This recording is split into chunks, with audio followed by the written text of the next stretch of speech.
అవినీతి పరులను వదలం, వారి భరతం పట్టి ప్రజాధనాన్ని కక్కిస్తాం. ప్రజాధనాన్ని కక్కించుడేమో కానీ ఈ ఎలక్టోరల్ బాండ్ల రూపంలో ప్రజాధనం పోగేసిరుగా. మళ్ళా తెలంగాణ రాష్ట్రంలో నల్లధనం తెచ్చుడేమో కానీ కొత్త నల్లధనం తయారైంది. తెలంగాణ రాష్ట్రంలో బీఆర్ఎస్ జమ చేసినటువంటి 5-6 వేల కోట్లను దయచేసి వాళ్ళతో పొత్తు పెట్టుకోవడానికంటే ముందే, వీళ్ళని కొంపలు ముంచడానికంటే ముందే 5,000 కోట్ల రూపాయల డబ్బులు ఎవరైతున్నాయో ప్లస్ మంచి మంచి నగరాలు, ఇప్పుడు హైదరాబాద్ లాంటి నగరం కావచ్చు, వరంగల్ లాంటి నగరాల్లో సిటీ మధ్యలో ప్రజలకు ఉపయోగపడే స్థలాలన్నీ కూడా పార్ట్ ఆఫీస్లో కట్టారు, ఎకరాలు జాగలిచ్చి.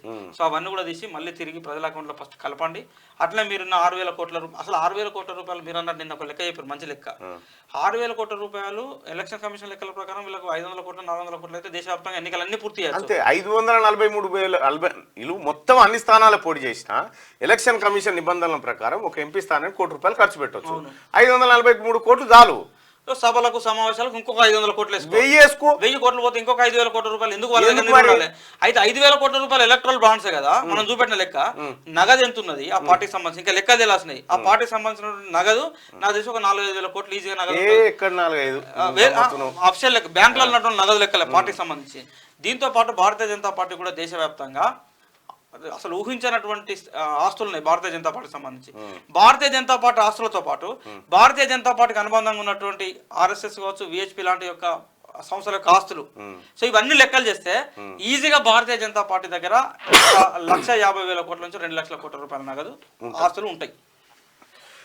వారి భరతం పట్టి ప్రజాధనాన్ని కక్కిస్తాం. ఇంకేనాడు సార్ 10 ఏళ్ళు తమాషా చేతిరి. ఇప్పుడు ఏదో ఎన్నికల మూడ కవితను తీసుకపోయి మేము ఎవరు నమ్మే పరిస్థితిలో లేదు. ఇందుకు తెలంగాణ ప్రజల మద్దతు కావన్నట. కాంగ్రెస్ది ఓన్లీ తెలంగాణ ప్రజల మద్దతు ఒకటే తక్కువైనా అది అంతే కదా. మీకు 303 సీట్లు ఇత్తిరి మొన్న. వాళ్ళ ఇప్పుడు భారతీయ జనతా పార్టీ సూపు అవినీతి పరుల మీద అవినీతి పరులను కక్కేయడం కాదు, ఈడీఐటీని. నేను ఒకటి చెప్తా నరేంద్ర మోడీ గారు ఒక మాట, దీనికి ఎలక్టోరల్ బాండ్ల సంగతి ఏందో ఒకసారి అంటే నాకు వచ్చినటువంటి సమాచారాన్ని చెప్తా. ఇప్పుడు ఎలక్టోరల్ బాండ్లకు సంబంధించి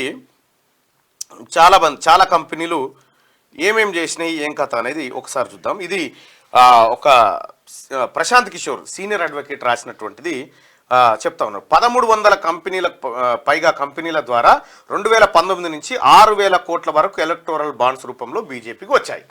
ఇది చెప్పిన లెక్క. ఇంత పెద్ద మొత్తంలో ఫండ్ సేకరణలో బీజేపీ అవలంబించిన అక్రమ మార్గాలు ఏంటేంటి అనేది ఒకసారి చూస్తే క్విడ్ ప్రోకో, ఎలక్టోరల్ బాండ్లను విరాళంగా ఇచ్చి ఆ వెంటనే ప్రభుత్వం నుంచి భారీ ప్రయోజనాలు పొందిన కంపెనీలు చాలా ఉన్నాయి. ఒకటి mega engineering and infra company 800 కోట్లకు పైగా ఇచ్చింది. ఎప్పుడు 2019లో. 2023 ఏప్రిల్లో 140 కోట్ల విరాళం ఇచ్చారు. నెల రోజులు గడిచేసరికి అదే సంస్థ తానే బోరీవలి ట్విన్ టన్నెల్ ప్రాజెక్టు దక్కించుకుంది. అయిపోయానా? ఇక ఇంకోటి 2022 అక్టోబర్ 7న జిందాల్ స్టీల్ అండ్ పవర్ 25 కోట్లు ఇచ్చింది. ఆ తర్వాత 3 రోజులకే వాళ్లకు గారే ఫాల్మా 4/6 బొగ్గు గాని కట్టబెట్టారు. ఇవన్నీ కంటే ఒకటే గుడ్డి లెక్క చెప్తా కాక, ఇవన్నీ వద్దుగా. 10 లక్షల కోట్ల రూపాయల రుణాలు మాఫీ అయినాయి కార్పొరేట్ సంస్థలే. 10 లక్షల కోట్ల రూపాయల రుణాలు ఎట్లా మాఫీ అవుతాయి? ఈ దేశంలో రైతుల రుణాలు ఎందుకు మాఫీ కాలేదు? 10 లక్షల కోట్ల రూపాయల కార్పొరేట్ కంపెనీల రుణాలు ఎందుకు మాఫీ అయినాయి? గిందుకు వచ్చినాయి. రైతులు పైసలు ఏలేరు కాబట్టి తిరిగి వాళ్ళ రుణాలు మాఫీ కాలేదు. వాళ్ళు తిరిగి పైసలు చెల్లించారు కాబట్టి వాళ్ళ రుణాలు మాఫీ అయినాయి. ఇంతకంటే ఎక్కువ ఏం కావాలి? ఇంతకంటే పెద్ద అవినీతి ఇంకేముంటుంది ఈ దేశంలో? Congress the 2G, BRS the ప్రాజెక్టుల స్కామ్, మనదే ఓవరాల్. అంతే కదా. కేంద్రంలో మేము మళ్ళీ వస్తే ఇక్కడ కాంగ్రెస్ ను ఇష్టారాజ్యంగా వ్యవహరించనివ్వం. తెలంగాణ కళలను బీఆర్ఎస్ కాంగ్రెస్ చిదిమేశాయి. రాష్ట్రం నలిగిపోతోంది. అవినీతిని ఇతర రాష్ట్రాలకు విస్తరించాయి. దళిత డిప్యూటీ సీఎంను అవమానిస్తున్నారు.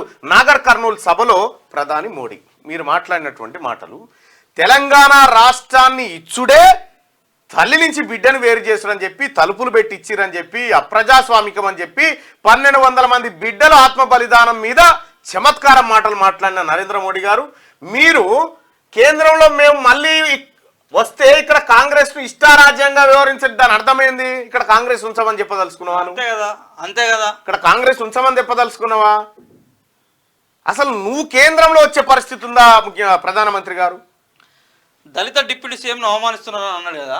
భారతీయ జనతా పార్టీ ఇచ్చిన పదవులను చూద్దాం. జనరల్ గా 10 ఏళ్ళ అధికారంలోకి వచ్చిన తర్వాత నీకు 2 గవర్నర్లు, ఒకటి బండారు దత్తాత్రేయని గవర్నర్ చేసినావు, ఇంద్రసేనారెడ్డిని గవర్నర్ చేసినావు, కేంద్ర మంత్రి ఒకసారి కిషన్ రెడ్డిని చేసినావు, అంత కిషన్ రెడ్డి కంటే ముందు దత్తాత్రేయని చేసినావు, ఆ తర్వాత నువ్వు ఇచ్చిన రాజ్యసభ లక్ష్మణ్ చేసినావు రాజ్యసభకు సంబంధించి. ఓవరాల్ గా దళితులకు భారతీయ జనతా పార్టీ ఎన్ని అవకాశాలు ఇచ్చింది, ఇట్లే ఎక్కడ ఇచ్చింది, ఏం లేదు. ఒక్కరికన్నా అవకాశం ఇచ్చిందా? ఇక్కడ ఇచ్చిన వాళ్ళని బట్టి ఇంకా అవమానిస్తున్నారని ఉల్టా మాట్లాడబడుతుంది. అది